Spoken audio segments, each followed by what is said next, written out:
Assalamu alaikum wa rahmatullahi wa barakatuhu. Alhamdulillah wa salatu wa salam ala rasulillah wa ala alihi wa sahbihi wa man wala. J'espère que vous allez bien. Aujourd'hui, Inch'Allah, on va continuer la deuxième partie de crucifixion. Je suis désolé pour le retard, mais comme on dit, vaut mieux tard que jamais. Un petit rappel concernant la première partie. On a vu que les récits rapportés par les 4 évangiles et les actes des apôtres sont complètement contradictoires. On a vu aussi que ces contradictions sont là parce que les récits n'apportent aucun témoignage oculaire. Des histoires sans fondement. Chacun raconte l'histoire qu'il veut. Pour cette deuxième partie, on va donner encore quelques contradictions majeures et finir par la preuve de la non-crucifixion de Jésus. On va commencer sans tarder. Où est-ce qu'on a amené Jésus après son arrestation? L'auteur de l'évangile selon Jean nous dit, dans Jean chapitre 18, Chapitre 18. Ils l'emmenèrent d'abord chez Anne, car il était le beau-père de Caïphe, qui était souverain sacrificateur cette année-là. L'auteur de l'évangile selon Luc nous dit, dans Luc chapitre 22, Évangile de Luc, chapitre 22. Après avoir saisi Jésus, ils l'emmenèrent et le conduisirent dans la maison du souverain sacrificateur. Pierre suivait de loin. Pareil pour l'auteur de l'évangile selon Matthieu, qui nous dit, dans Matthieu chapitre 26, Matthieu, chapitre 26. Ceux qui avaient saisi Jésus l'emmenèrent chez le souverain sacrificateur Caïphe, où les scribes et les anciens étaient assemblés. L'auteur de l'évangile selon Marc nous dit, Marc chapitre 14, Marc, chapitre 14. Ils emmenèrent Jésus chez le souverain sacrificateur où s'assemblèrent tous les principaux sacrificateurs, les anciens et les scribes. Où est-ce qu'on a amené Jésus en premier? Chez Anne d'abord, selon l'auteur de l'évangile selon Jean 18, 13, ou directement chez Caïphe, le souverain sacrificateur. Luc 22, 54, Matthieu 26, 57 et Marc 14, 53. Quelle est la vraie version? Combien de fois devait chanter le coq avant que Pierre ne renie Jésus? L'auteur de l'évangile selon Luc nous dit, dans Luc chapitre 22, Évangile de Luc, chapitre 22. Et Jésus dit, Pierre, je te le dis, le coq ne chantera pas aujourd'hui que tu n'aies nié 3 fois de me connaître. L'auteur de l'évangile selon Matthieu, chapitre 26,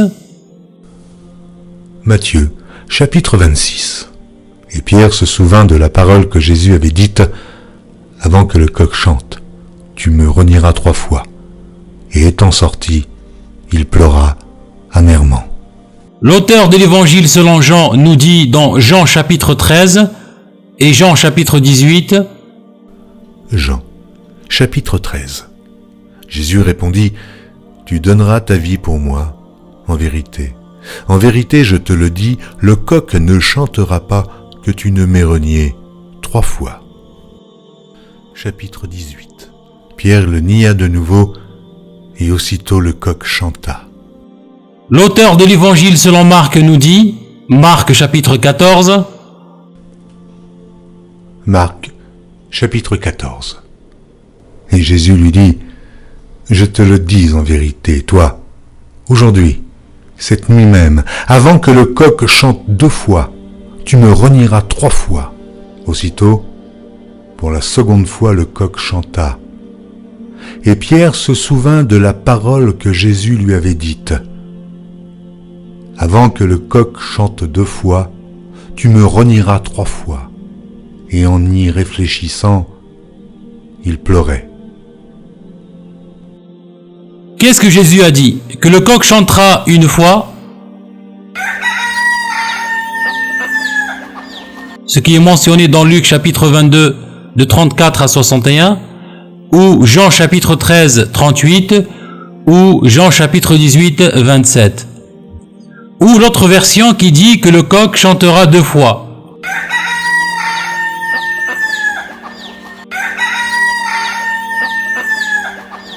Matthieu chapitre 26, de 34 à 75, Marc chapitre 14, de 30 à 72. 2 contre 2. Les auteurs selon Matthieu et selon Marc contre les auteurs selon Jean et Luc. Qui a raison, qui a tort? Est-ce que le coq va chanter une fois ou le coq devait chanter 2 fois? La question posée par Pilate à la foule. L'auteur de l'évangile selon Jean nous dit, dans Jean chapitre 18, Chapitre 18.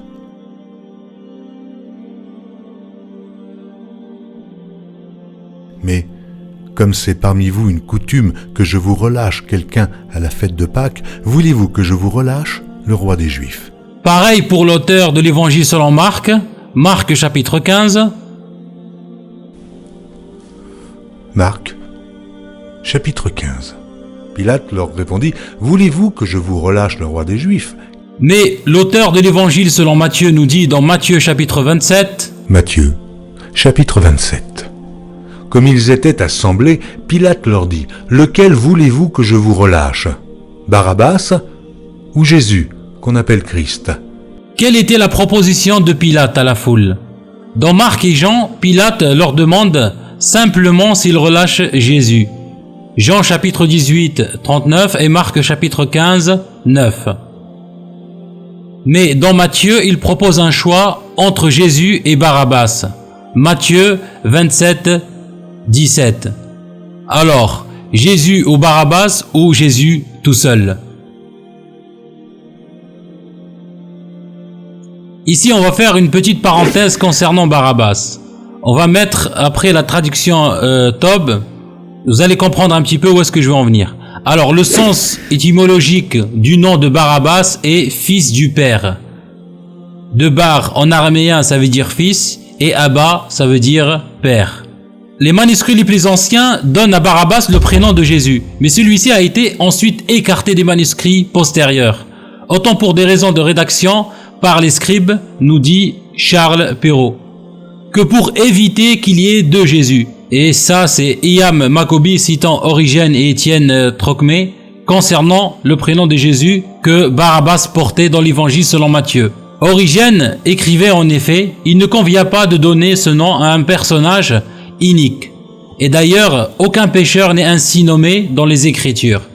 Pourtant, les plus anciens fragments de cet évangile qui ont été retrouvés, datant du IIIe siècle, appellent en effet Barabbas du prénom de Jésus. La correction dans les versions ultérieures pouvant être intervenue plus tard. Maintenant, on va regarder des textes d'origine et la traduction du texte qui eux ont laissé le nom complet de Barabbas. On va aller dans la traduction Tob, on va lire ici, je vais lire le verset qui se trouve dans Matthieu 27, le verset 16 et 17. Regardez ici avec moi. On avait alors un prisonnier fameux qui s'appelait Jésus Barabbas. Ça, c'est le verset 16. Le verset 17, il dit, Pilate demanda donc à la foule rassemblée, qui voulez-vous que je relâche? Jésus Barabbas ou Jésus qu'on appelle le Messie? Comme vous voyez, le verset 16 de Matthieu 27 en grec et la traduction en français, Jésus Barabbas, le fils du Père. Et le verset 17 avec son texte en grec et sa traduction, Jésus Barabbas. Alors, qui a-t-on libéré? Est-ce vraiment Jésus le méchant ou peut-être Jésus le véritable? L'heure de la crucifixion. D'après l'auteur de l'évangile selon Marc, Marc chapitre 15,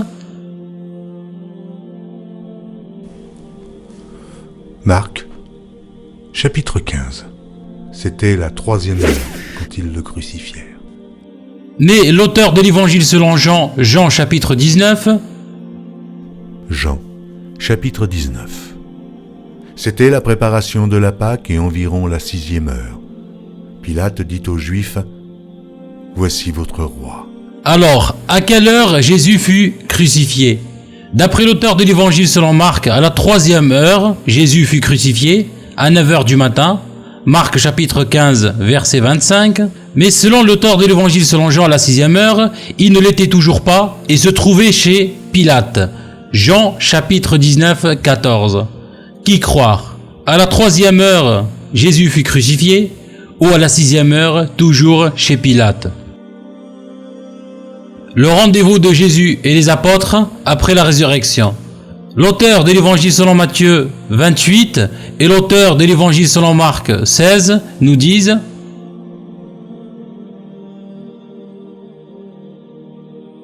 Matthieu, chapitre 28. Les 11 disciples allèrent en Galilée sur la montagne que Jésus leur avait désignée. Marc, chapitre 16. Mais allez dire à ses disciples et à Pierre qu'il vous précède en Galilée. C'est là que vous le verrez, comme il vous l'a dit.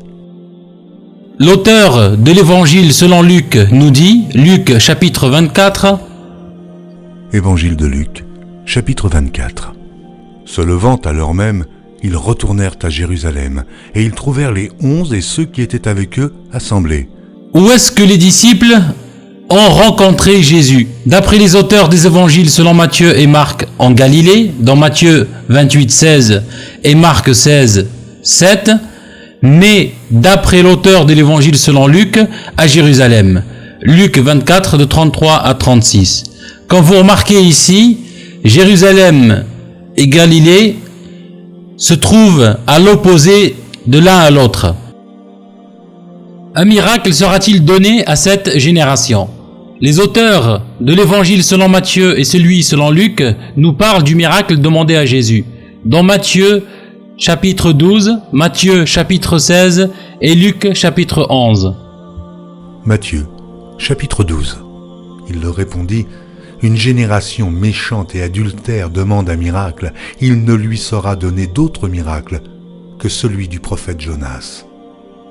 Car, de même que Jonas fut 3 jours et 3 nuits dans le ventre d'un grand poisson, de même, le Fils de l'homme sera 3 jours et 3 nuits dans le sein de la terre. Matthieu, chapitre 16. Une génération méchante et adultère demande un miracle. Il ne lui sera donné d'autre miracle que celui de Jonas. Puis il les quitta et s'en alla. Évangile de Luc, chapitre 11. Comme le peuple s'amassait en foule, il se mit à dire: Cette génération est une génération méchante. Elle demande un miracle. Il ne lui sera donné d'autre miracle que celui de Jonas. Car de même que Jonas fut un signe pour les Ninivites, de même le Fils de l'homme en sera un pour cette génération. Mais l'auteur de l'évangile selon Marc, c'est une autre histoire. Marc chapitre 8. Marc, chapitre 8. Les pharisiens survinrent, se mirent à discuter avec Jésus et, pour l'éprouver, lui demandèrent un signe venant du ciel. Jésus, soupirant profondément en son esprit, dit: Pourquoi cette génération demande-t-elle un signe? Je vous le dis en vérité, il ne sera point donné de signe à cette génération. Puis il les quitta et remonta dans la barque pour passer sur l'autre bord. Comme vous constatez ici, chacun des auteurs nous raconte une histoire différente.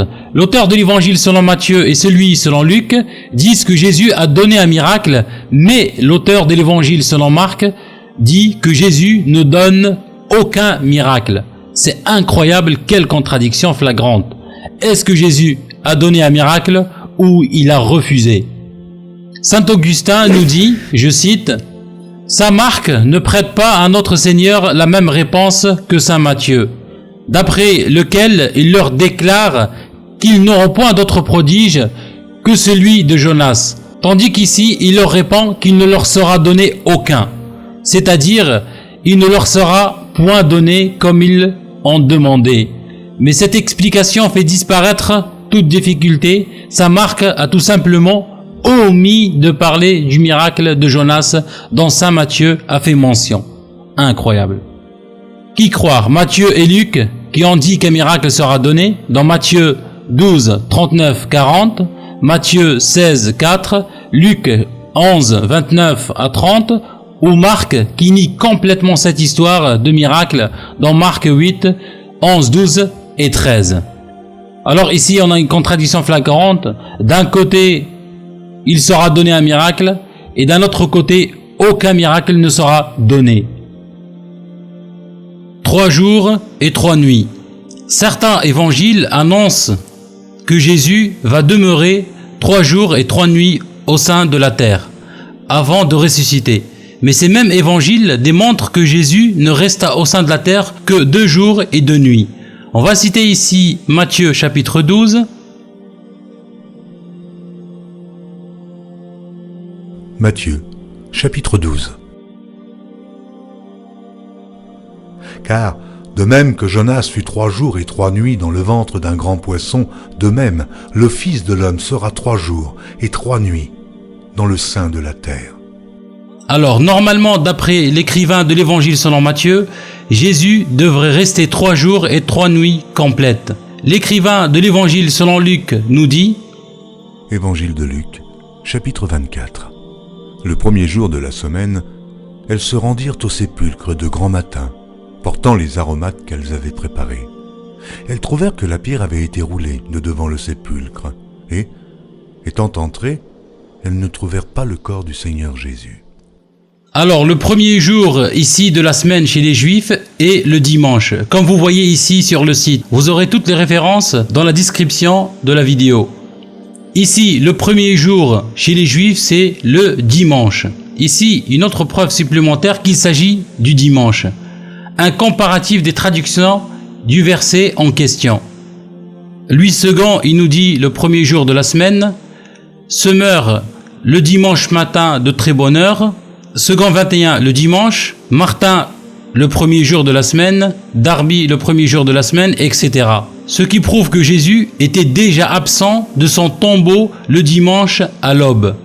Alors, normalement, pour faire 3 jours et 3 nuits comme annoncé, Jésus serait crucifié obligatoirement le jeudi matin. Ce qui ferait jeudi jour et nuit, ça fait un premier jour. Vendredi jour et nuit, ça fait le deuxième jour.